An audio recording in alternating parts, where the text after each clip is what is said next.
Namaste, Khulumbai. I'm Dipti Basumataryआ, Miss Friendship International India 2025.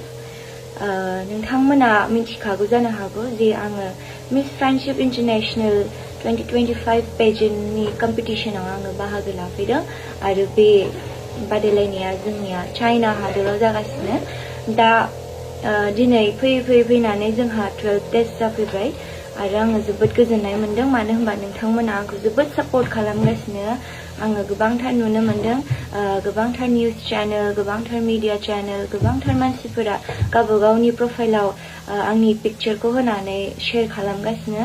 बेनि थाखाय जोबोद साबायखर बावनाय थाबाय दा बे भिडिअखौ बानायनायनि मेन रिजनानो जाबाय आङो नोंथांमोननिफ्राय मोनसे रिक्वेस्ट खालामनो होननानै आङो बे भिडिअखौ दिनै रेकर्ड खालामदों बे रिजनानो जाहैबाय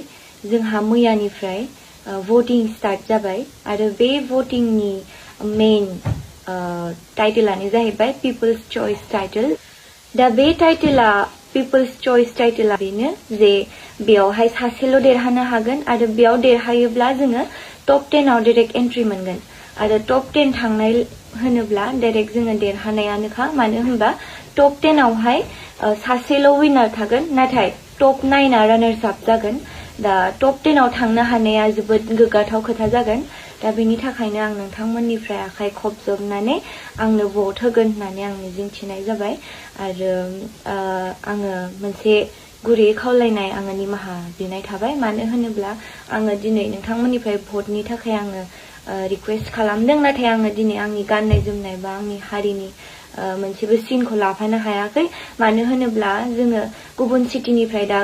गुबुन सिटियाव दा जोङो फैबाय ओमफ्राय जोङो लागेजफोरखौ मैयानो जों होजोबनांदों ओमफ्राय आङो आनफर्चुनेटलि जेबो जिनिस आं लाखिफानो हास्लाबाखै मानो होनब्ला जों गासिबो लागेजखौ हरफाजोबनांदों आरो दिनै जों सफैबाय बेहाय किन्तु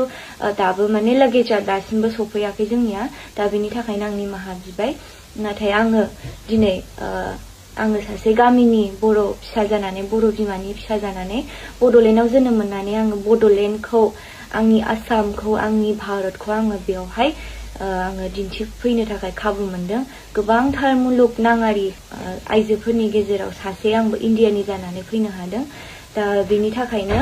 आङो हानायखिनिखौ आंनि हारिनिफ्रायनो आंनि बर' हारिनिफ्रायनो आङो आंनि हारिमु आंनि कालचारखौ दिन्थिनो थाखाय आङो नाजादों आरो जोंनिया ग्रेन्ड फिनालेया जोंना थाबैनो जानो थांगासिनो दङ आरो ग्रेन्ड फिनालेया जागोन 5 नभेम्बराव 5 नभेम्बराव आरो बे दिनखालि नोंथांमोना आंखौ बयबो लाइभनि गेजेरजों नायगोन होननानै आं मिजिंथिनाय थाबाय आरो बेयावहाय आङो ग्रेन्ड फिनालेयाव आङो आंनि बर' हारिनिनो मोनसे केरेक्टारखौ आङो चुज खालामनानै लानानै फैदों बेवहाय गोबांथार गाननाय जोमनाय अर्नामेन्ट्स आरो प्रप्सफोरखौ आङो फिसा मोनसे कालेक्ट खालामनानै लानानै फैदों आंनि जायगानिफ्राय ओमफ्राय दा दिनै आङो आंनि बर'निनो मोनसे केरेक्टार चुज खालामदों आं मा चुज खालामदों बेखौ नायनो गोसोब्ला नोंथांमोना 5 नभेम्बराव थांनानै जोंनि लाइभ श'खौ नायगोन होननानै आं मिजिंथिनाय थाबाय दा जोबथारनायाव आङो बयनिसिमबो फिन खेबसेबाव आङो खावलायहरबाय जे नोंथांमोना आंखौ भट होगोन होननानै आरो बे भटिंनि प्रसेसआनो जाहैबाय आङो बेवहाय मोनसे लिंक होनानै होगोन डिसक्रिप्शनाव बा केपशनाव आरो कमेन्ट सेक्शनाव आं पिन खालामनानै दोनगोन नोंथांमोना बे लिंकआव थुनानै बेवहाय लाइन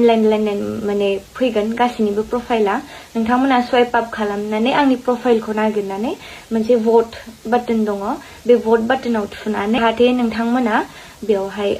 थुनानै भटखौ हरगोन होननानै आं मिजिंथिनाय थाबाय जा हायो नोंथांमोना एसे भट होयोब्ला आङो जानो हागौ आङो बे भटआव देरहानानै जानो हागौ आं टप 10 आव थांनोबो हागौ बेनि थाखायनो नोंथांमोनखौ खावलायनाय थाबाय आरो जायफोरा बे भिडिअखौ नुनानै उनाव शेयार खालामगोन नोंथांमोना जाहाथे बै लिंकखौ कपि खालामनानै नोंथांमोननि शेयार खालामनाय डिसक्रिप्शनाव जाहाथे एड खालामना होफायो मानोना जुदि सोरबाया नुफैयोब्ला जाहाथे नोंथांमोननि भिडिअखौ नायनानै लिंकआव थुनानै जाहाथे भट हरनो हायो आङो सासे बर' फिसा जानानै आं नोंथांमोननिसिम रिक्वेस्ट खालामनाय थाबाय गोजोन्थों